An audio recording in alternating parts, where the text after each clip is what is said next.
শতরূপে সারদা বই থেকে পাঠ, মাথাটা খোঁড়ানি, স্বামী ব্রহ্মানন্দের দৃষ্টিতে।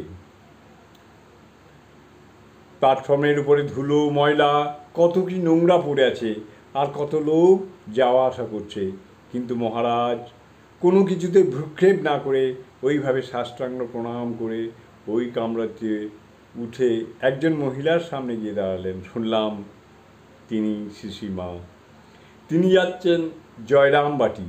তাঁর গাড়ি ও মহারাজের গাড়ি প্রায় একই সময়ে।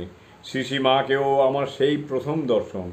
দেখলাম মায়ের মুখ ঘোমটায় ঢাকা। স্বামী ব্রহ্মানন্দ মায়ের দিকে সরাসরি না তাকিয়ে হাত জোর করে বললেন, মা, আমি ভুবনেশ্বর যাচ্ছি, আপনাকে একবার ওখানকার মঠে পায়ের ধুলা দিতে হবে। মা ঘোমটার ভিতর থেকে মাথা নাড়লেন, তারপর অনুচ্চস্বরে বললেন, সাবধানে যেও বাবা, শুনেছি ওখানে বড় ম্যালেরিয়া, সাবধানে থেকো, জল ফুটিয়ে খেও। মায়ের গাড়ি ছাড়ার সময় হলো।